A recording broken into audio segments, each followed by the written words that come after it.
Do you have something to share about your career? Well, it's time to join us on Cosmopolitan Career with Alexander Sriwiono. Yuk, balik lagi ngobrol sama Mas Alex yuk. Selamat pagi. Selamat pagi Kak Iwen. Sebentar Mas Alex, belum yang ini. Nah, selamat pagi. London Inggris. Jangan pancing. Jangan pancing. Please. Please, itu lucu banget loh. Aku nggak iso. Nggak, itu kurang keluar Surabayanya. Ternyata nih Cosmoners, kita kan tahu bahwa Mas Alex ini memang kecilnya di Malang.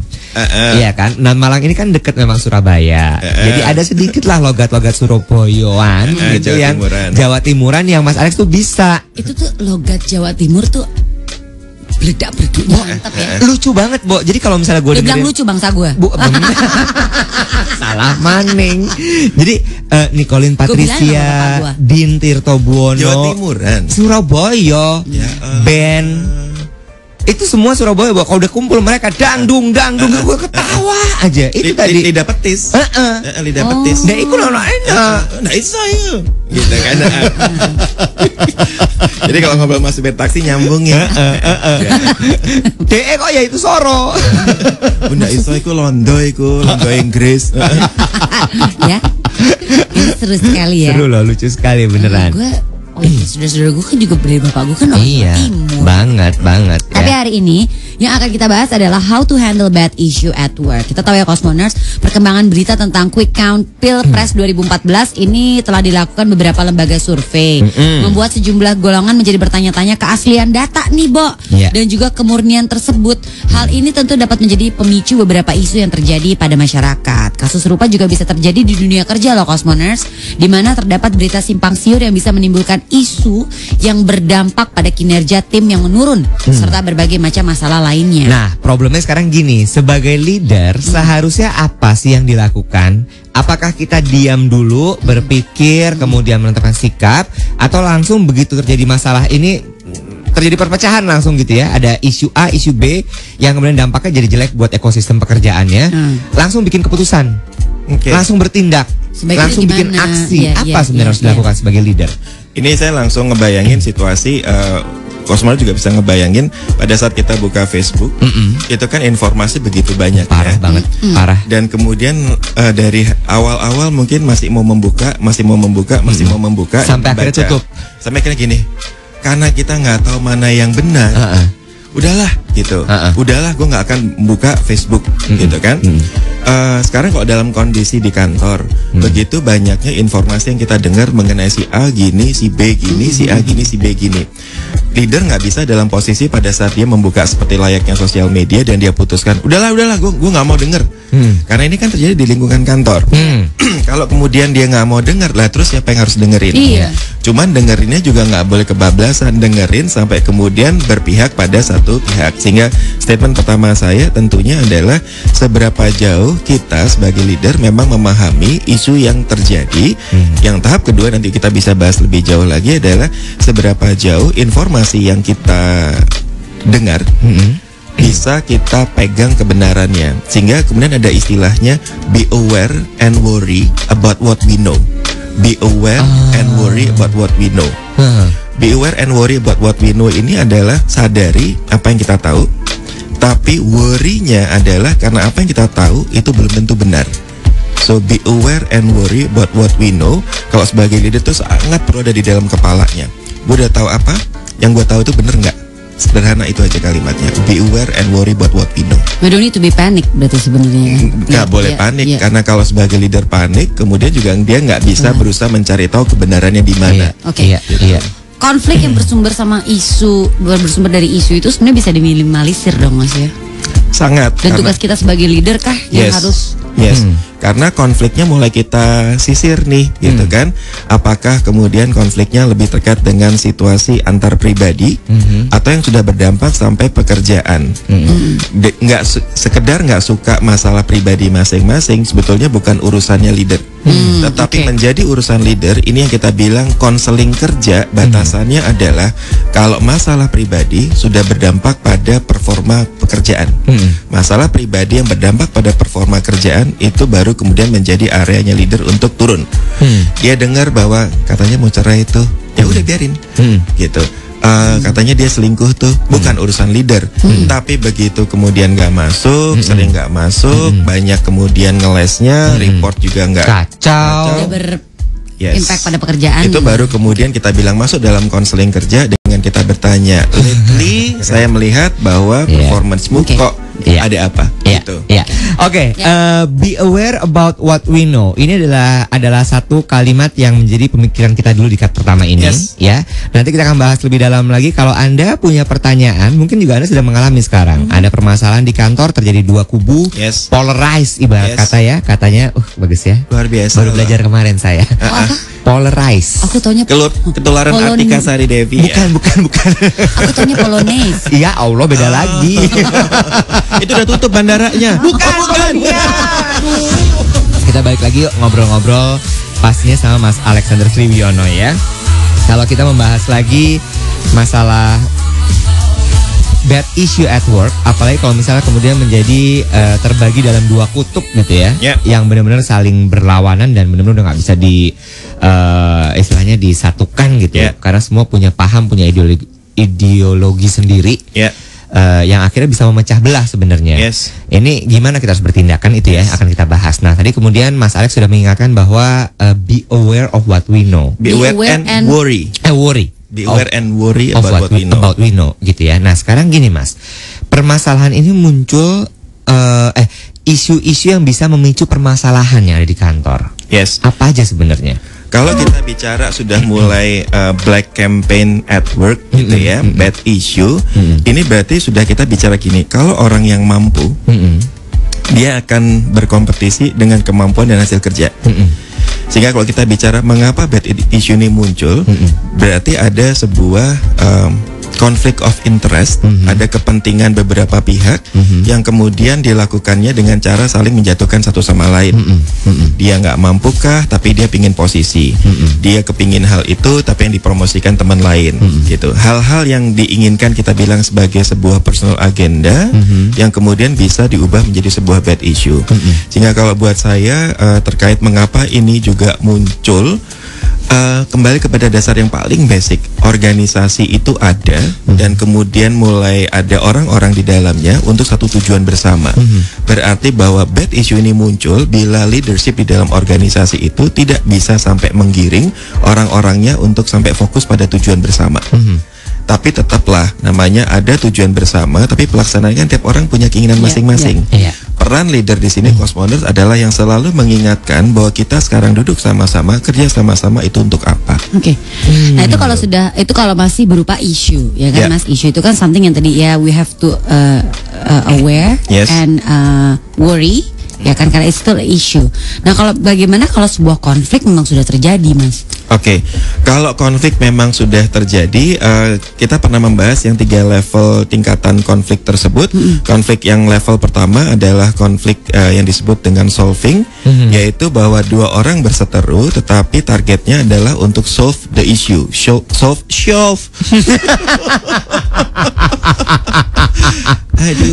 Aduh, sayawan ya. Aku biasanya ndak ngene loh. Habis ketemu itu si Londo Inggris. Jadi level yang pertama konfliknya adalah solving the problem atau solving the conflict itself gitu. Kalau kayak gitu sih seru. Semua orang boleh berdebat. Itu yang istilahnya gebrak meja boleh, asal jangan banting pintu.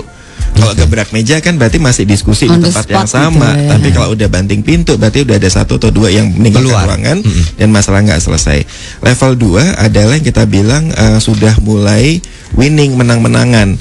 Nggak bisa gue yang benar, nggak bisa lu yang salah. Itu adalah winning. Itu yang kita bilang sudah mulai masuk pada konflik interpersonal. Isu yang terjadi membuat konflik dan konfliknya sudah interpersonal, antar pribadi gitu. Yang ketiga yang paling kemudian nggak enak adalah hurting. So solving, winning, hurting. Hurting ini yang kita bilang isu yang ada tapi udah sampai yang kita bilang bawa yang nggak penting-penting, yang mungkin kalau maaf saya nggak bermaksud untuk menyinggung yang mana, tetapi fenomenanya adalah misalkan di sosial media sudah bawa keluarga, udah foto keluarga dan lain-lain. Kita bilang ini masalahnya apa, tapi bergesernya sampai ke urusannya nyawa keluarga gitu. Sama gitu, apakah kemudian mempengaruhi bahwa dia akan bisa dikeluarkan dari perusahaan atau tidak. Proses yang hurtingnya itu yang buat saya harus kembali pada integritinya orang sih. Kita kerja ngapain sih, cari musuh, cari dosa atau apa gitu. Oke. Sekarang pertanyaannya gini, ini bisa nggak sih bersumber dari bad habit dari tim kerja? Bisa. Sangat bisa. Satu, ngomongin orang di belakang. Oke. Iya, itu tuh gimana ya ngilangin bad habit itu ya? Itu tapi kayak satu habit yang Itu emang ganggu susah dan loh. pasti ya rata-rata dimiliki sama setiap orang deh. Ya, sehingga kalau Tinggal misalnya kadarnya aja gitu. exactly, leader bersama anak buahnya kemudian ngomongin A. Leadernya tinggal bilang gini, ntar kita omongin sekalian ya sama si A ya. Selesai. Berarti kemudian culture-nya dibentuk. Kita atau saya sebagai leader, saya nggak mau ngomongin Orang di belakang. tersebut di belakang, mending kita omongin sekaligus. Kalau punya masalah, ayo kita selesai Yes. sama-sama. Sebetulnya ini disebut dengan kode etik. Saya sekaligus saya ingin memberikan statement. Saya mana pernah mau untuk kemudian diminta mengomentari artis A, artis B untuk bukan saya bilang saya tidak respect infotainment, tetapi bahwa kalau kita bilang kode etik psikologi, pada saat misalkan saya ditanya oleh wartawan gitu, menurut Mas Alex apakah Kak Iwet tersebut bla bla bla bla bla gitu. Terus saya bilang gini, maaf Iwet bukan pasien saya, bukan klien saya. Kalau iya pun saya juga nggak akan membuka hasil analisa dan diagnosa saya mengenai Iwet. Lalu muncul saya, biar saya yang berbicara. Tapi buat kalau ada psikolog yang mau melakukannya ya monggo. Iya, nggak apa-apa. Gitu. Iya, Cuman iya, kalau buat saya hampir sama seperti misalkan ada anak buah yang kemudian ngobrolin teman kerjanya dengan saya, ngobrolin dalam arti menyebarkan isu, saya bilang yuk kita obrolin sekalian yuk daripada panjang urusan. Gitu. Itu yang habit yang buat saya ngomongin orang di belakang itu sangat bisa menjadi sumber ini. Iya. Tapi kalau masalahnya sekarang gini Mas, ada kan yang nggak tahu kenapa dia emang nggak punya masalah sama gue. Ini kan sering banget kita lihatnya. Emang orang ini nggak punya masalah sama saya, tapi saya bisa aja kerja sama dia. Nah itu kalau udah sampai kayak gitu gimana Mas?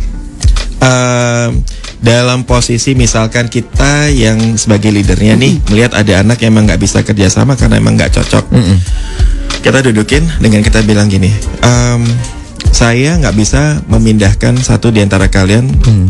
Faktanya adalah memang kalian ada di dalam satu tim. Kalian nggak usah shopping bareng, kalian nggak usah makan siang bareng, tapi bahwa targetnya bahwa kalau kalian bekerja sama, resultnya adalah yang paling optimal. Sehingga sekali lagi maaf saya nggak bisa mindahin satu sama lain. Kalian harus kerja bareng gitu. Nah itu yang kalau kita bicara leadernya punya ketegasan tertentu gitu, karena ini bukan sebagai satu pilihan Ji gitu. Memang sih ada yang kita bilang gila gue udah nggak bisa banget.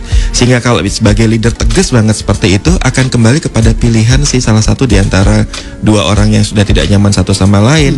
Kalau gue nggak perform gara-gara dia, kayaknya kena di gue juga nih. Karir gue akan kena, gue mundur deh, misalkan gitu. Tapi leadernya juga punya batas kontrol apa yang bisa dia lakukan. Yang tidak bisa dia lakukan ternyata adalah memindahkan, gitu. Itu yang buat saya memang realita pekerjaan seperti itu, gitu. Oke. Kita break dulu sebentar. Kalau Anda masih punya pertanyaan, boleh silakan langsung sampaikan di @cosmopolitan_fm. Oke, kita balik sama Mas Alex sekarang. Mas, sekarang kita ngomongin soal kalau misalnya terjadi isu ini justru sumbernya pada leadernya. Itu gimana tuh Mas? Gimana nih? Nanti kita baca juga pertanyaan-pertanyaan yang Jadi yang jadi bahan omongan ini justru si leader nih. Coba kita bayangkan. Kasih backsoundnya, kasih dong. Kasih dong. Nggak mau. Kalau orang Jogja bilangnya ini contagious. Contagious, menular ya bener. Contagious iki. Gimana Mas? Bahwa sumber isunya adalah si leader itu sendiri gitu. Jadi isunya mengenai leadernya atau bahwa isunya bersumber dari leadernya. Isunya bisa dua-duanya. Oke, sekarang kalau isu mengenai leader itu biasanya karena ketidakjelasan alasan dibalik sebuah keputusan. Pada saat isu-isu mengenai leader biasanya karena ketidakjelasan dia maunya apa sih? Gitu. Yang kemudian bergeser sampai kemudian menjadi gini. Ini sumber ceritanya apa? Lama-lama bergesernya sejauh mana? Jadi lesson learned-nya adalah leader supaya Anda nggak menjadi yang sumber isunya tersebut, berarti perjelaslah keputusan-keputusan dan tindakan-tindakan atau kebijakan yang Anda ambil. Itu satu. Sekarang kalau tadi apa satunya lagi bahwa yang sumber dianya sendiri yang bikin isu. Ini kayak yang Jessica Louis tanyain. gitu kan. Apa dia bilang? Itu dia yang menjadi leader yang menyebabkan bad issue atau memang leader yang suka bicarakan orang di belakang. Misalkan leadernya bilang gini, nih kayaknya kita tahun ini bakal susah nih, kayaknya nggak naik gaji nih, gitu. Itu sebenarnya juga udah nggak boleh disampaikan dengan cara yang hanya sekedar kayaknya, gitu. Karena itu nggak wise sama sekali. Kalau kemudian mau lebih disampaikan sebagai proses leadership yang terjadi adalah, guys, this is tough year, gitu. Apa yang harus kita lakukan lebih lagi untuk tahun yang memang tough ini? Jadi nggak usah bicara sesuatu yang kayaknya situ cenayang bahwa bakalan nggak naik gaji, gitu. Belum kemudian rumornya terjadi dan seterusnya, atau yang kemudian bahkan si leadernya sendiri yang ngomongin orang, gitu. Gue nggak suka banget deh si dia itu gini. Ya sama anak buahnya diterusin lah omongan tersebut. Mungkin kalau saya sesederhana ini, berarti dia belum pas disebut sebagai leader, karena harusnya leader tidak menjadi yang sumber gosip dan lain-lain. Emang balik lagi ya, jadi leader itu nggak mudah loh, beneran deh. Karena harus memfilter. Jadi Iya. misalkan dari region ada mainannya regional soalnya kakak. Sombong.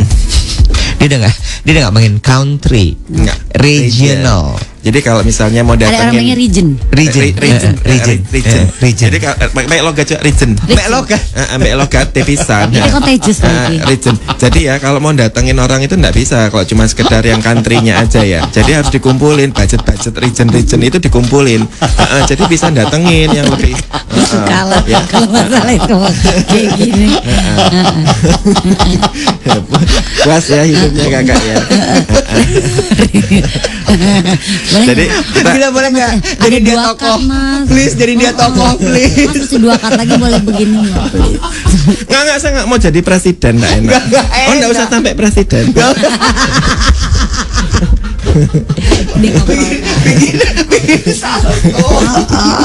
Oke.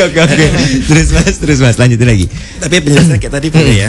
Boleh. Jadi misalnya kan keputusannya ada region ada.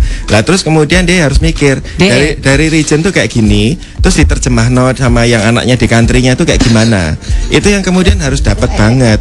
Nah kalau kemudian country-nya ya aku bablas ya, semuanya yang dari region diomongkan sama anak buahnya. Belum tentu bisa nerima loh anak buahnya itu. Bentar, sekretarisnya masuk. Sekretarisnya panas. Widya, Permisi Bapak, apa Widya? tehnya wisono iki. Nggak tahan. Nggak tahan. Widya nih terlalu kental, kamu celupnya kebanyakan ini ya. Yang lain kali agak bening dikit. Kalau itu kayak panggil arwah tadi langsung datang arwahnya. Berat loh kok buat ginjalnya bapak kalau tehnya kental kayak gini ya Widya ya. Loh ini fokus. Ini bagaimana kita menerimanya aja, ya kan? Widya, bapak minta kamu rambutnya diganti, jangan perlu variasi gitu. Itu enggak usum. Bilang enggak musim itu enggak usum. Nggak usum. Itu enggak usum loh, perlu variasi usum. gitu. Udah nggak tren. Enggak tren, enggak usum.